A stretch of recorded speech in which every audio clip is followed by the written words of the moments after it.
Welcome to Firearm Solutions. Today we're looking at the Zastava rifles, the ZPAP M90 PS. Now, I first want to show you the ZPAP M70. I did a video on this quite some time ago, and basically, in my opinion, this was the finest imported AK in the market right now. And in the video, I had several people say, no, the best one is the Arsenal. This is up to opinions. To me, I tend to like this a lot better than the Arsenal. I'm not fond of the milled myself because of the heavy weight when it's not necessary. But when I look at these rifles, you see the improved, stronger receivers. And these are just so beautifully made. This one here in the 7.62x39, as I said, you saw from the video, it's shot very, very well. It's a really, really nice rifle. However, with the unpleasantness that was happened to happen in Washington with the 7.62x39mm ammunition import ban from Russia. Now, many people have shot these rifles because they love how cheap the ammunition was, and back before these dark times when we had the ammunition coming in from China, you could buy a case of 1,000 rounds for $80. And so people love shooting 7.62x39 because it was just dirt cheap. It was significantly cheaper than firing .223. And back in those days, you could buy a box of Winchester USA for $5 a box for 20. But the 7.62x39 was drastically cheaper. So now we move forward to the Clinton era ban. I believe that was Clinton. I'm not sure, but it was one of the presidents banned all importation of products from China that were weapons. So there was no more AKs, no more AKMs. There was no more ammunition. There was nothing. Fortunately, in that same time period, around 1994 or so, 95, Russia, after the fall of the Soviet Union, the small arms manufacturers, the ammunition, which were run by government, became privately owned for the most part. And they got into the commercial business of making ammunition and exporting it. Just when the cheap Chinese ammunition stopped, the Russian ammunition started coming in. And since 1994, the Russian ammunition, the Wolf or whatever you have, there's many Silver Bear, there's many different ones, Tula, that ammunition has fed these rifles, and of course, after the assault weapon ban, when more AKs and SKSs and such became available, they were the cheapest guns to shoot. Ammunition was cheap; it was plentiful. You could go out and fire 300-400 rounds, and it wouldn't break the bank. However, this recent administration has banned the import now of ammunition from Russia.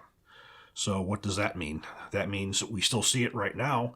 As long as there were export permits that were approved by ATF, the ammunition will continue to come in. But once those export permits are all finalized and they're all fulfilled, there's no more new ammunition coming in, and that is going to make feeding the 7.62x39 very, very difficult. So we have to sort of rethink now what calibers do we want to get our AKs in as of that time comes, because 5.56mm is still extremely plentiful. So, which brings us to the gun that we're looking at today. What we have here is the Zastava ZPAP M90 chambered in 5.56. Now, I have to say, I probably feel the exact same way about this as that I do about the other one. This is an extremely well-made rifle. It is a solid fit, solid feel, solid finish. Very, very pleasant to shoot. This is going to offer the American consumer a AK in the 5.56, where this ammunition will continue to become available. We're not going to be seeing the Wolf ammunition and steel ammunition, but we will see imports from all over the world. We'll see relatively inexpensive 5.56 that will feed this just as well. So what we want to talk a little bit about is what we have on the gun. We have the Zukov stock on here, the Magpul Zukov stock, which is very, very durable. It is side folding. And we also have the Magpul Mo AK pistol grip on here, which I absolutely love. So looking at the right side here, we have the safety, and we also have the lever that locks it open, so we can lock the bolt open. The magazines are their own. They're a polymer magazine. However, these will also take any of the Bulgarian 5.56 magazines. This is provided to me by Mishiko. William provided this one to me, a 20-round Bulgarian magazine. So that will fit here also, 30-round magazines. These magazines are quite durable. This rifle, this is probably one of the first ones I've had that was a 5.56 AK. So I put quite a few rounds through this thing. I put well over 2,000 rounds out of this thing. I've had this for probably, I'd say about 3 months. And I've taken it out to the range several times. For me to do a review, sometimes it takes, I'm not interested in being the first person to get videos out on when guns come out. I want to take my time with them. I want to shoot them. I want to make sure that they work properly. And this one here, we put quite a few rounds through. It was several different kinds of ammunition. Again, I don't use steel cased ammunition in 5.56. I only use brass case. Most of the ammunition that we tested in this was Black Hills 55 grain OTM, full metal jacket. We had Remington UMC. We even had some of the SIG 55 grain full metal jacket. There's probably samples of quite a bit that we put through this 223 Rem as well as 5.56, which is going to get to probably one of the biggest deals on this thing, we're going to talk about in a minute. Now the receiver, 1.5 millimeter budged trunnion stamped receiver. Again, bolt lock open notch. The receiver has a lock button to remove, which we're going to see in a few minutes, because what we have on here is the Midwest Industries the scope mount, which is attached to the left-hand side here. And we have the Leupold LCO optic on here. The optic here is just a red dot. You're looking at an MSRP of about $700 for this optic. It's got a 1MOA.CR123 battery. Now the mounts, what's really interesting about this is because the Zastava rifles do not use the standard AK mount. They have their own, which is a little bit narrower. So whenever you want to get a mount for a Zastava, whether it be this or the 760x39, when you go to Midwest Industries, you have to there's a specific one on there that is for the Zastavas. The barrel on here is an 18.5 cold hammer forged barrel, chrome line barrel. Again, I am extremely happy that they're offering these barrels in chrome line now. Increases durability, reliability, and barrel life. The interesting thing about this one, unlike any of the other Zastavas that we've had, is right here. We have an adjustable gas valve on here, which has 3 positions on it. Now, the first gas valve I had, I screwed up because I pried up on this with a with a punch to rotate it over, and it bent. I ended up contacting Zastava again and say, hey, I think I might have screwed something up. They sent me a new one. Now, when you want to adjust this, you need to remove the handguard. You remove the handguard. And then this is easily moved, and you put this right back in the slot, and it locks it into place. Now, where does this benefit you the most? It benefits you using a suppressor. Now, these barrels we've looked at, these are suitable for suppressors. So, unfortunately, I didn't have a suppressor that would fit this. Mine are all, they take, different types of mounts, so I was unable to get this. I don't have access to a dead air one, unfortunately. You can dial this down because the ammunition that I was using was full-powered 5.56 ammunition. So we can adjust the gas down on that. Now, if you're going to use Wolf, that underpowered ammunition, then you can go to the wide open position. So due to the fact I'm using full-powered 5.56, I was able to dial it down a little bit. But when you're using that Wolf ammunition, it's really, really light port pressures. You want to open that up a little bit. So you have the sugar scoop on the front. Now the handguard is pretty neat. It's a Hogue. It has a really, really nice feel to it. You do have a couple slots here for M-lock if you so chose, but this has a really good feel to it. This rifle is solid. There is absolutely no play to it whatsoever. It's very well made. Now, looking at the left side here, we can see the Midwest Industries scope mount. It's attached to the LCO. As we can see, the trunnion here. And what we're going to do now is we're going to take this thing apart and take a look at the inside. Now, the way you remove the scope mount, you have a little button on here. Now, this button on here must be depressed when you go to unlock. If not, you will break the mount, and this will slide right off. As I said, this particular mount is for the Zastava. You have to make sure that you do get the proper one. Now, disassembly, what we're going to do is we're going to drop the magazine. Now, something else to know about these magazines, just like with the 760x39, the bolt will hold back after the last shot. Again, once you remove the magazine, it will close, but we put an empty magazine in here. When you saw the empty magazine, as far as this last shot, it will lock back as such. So as soon as we pull out, it will release. Now, just like any Zastava, in order to open and remove the top receiver cover, you have a latch on here. So you push inward on that latch, and what that does is it locks the tab into position. So when you push it in, you push forward, you're able to just lift up on it, and it makes for much easier installation than the other ones. So we pull off of our receiver cover, push inward on our recoil spring, pull outward on the bolt carrier group. As we can see, this was all left in the raw. No bluing or anything on it. So to remove the gas block, what we're going to do is, because this is extremely tight, we're going to use the notch on the bolt for this.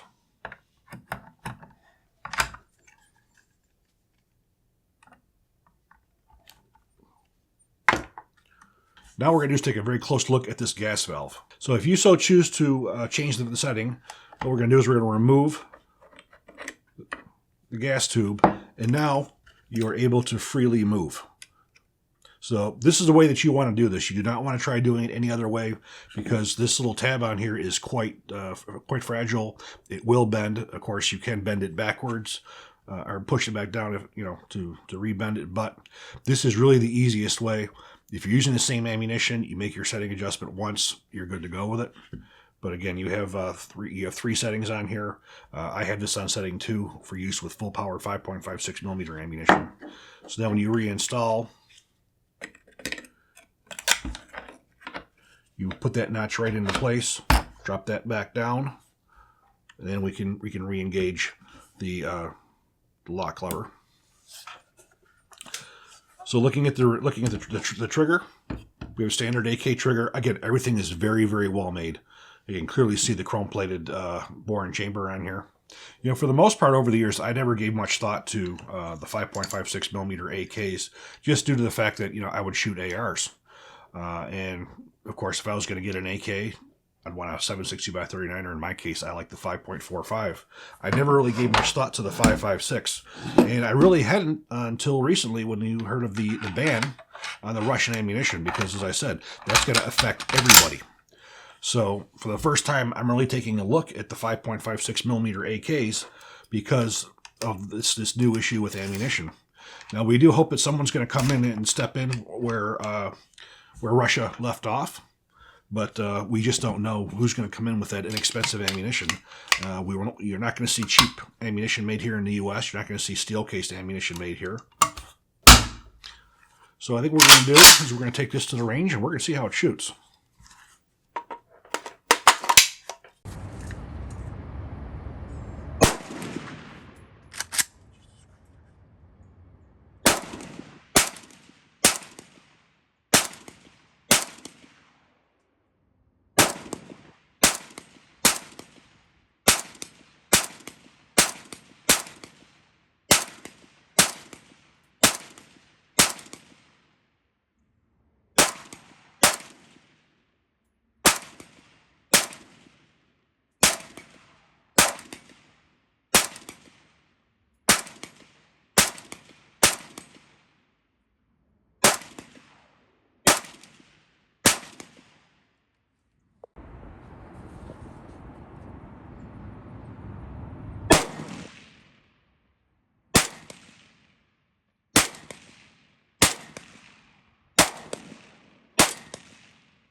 Well, as we saw from the shooting footage, this is an accurate rifle. At the 100 yards, we had no problems hitting. The first I went out, it was 200 yards, but it was mostly 100 yards, and we shot on steel.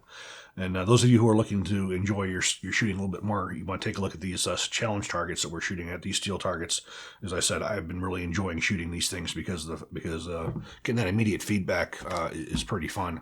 And again, I also want to stress again, using the proper scope mounts for here. There's a smaller one. There are several of them that are out there. The Midwest Industries is excellent. They do make a smaller one. It's just for a red dot. This particular one here, you can put any kind of a magnified optic on here.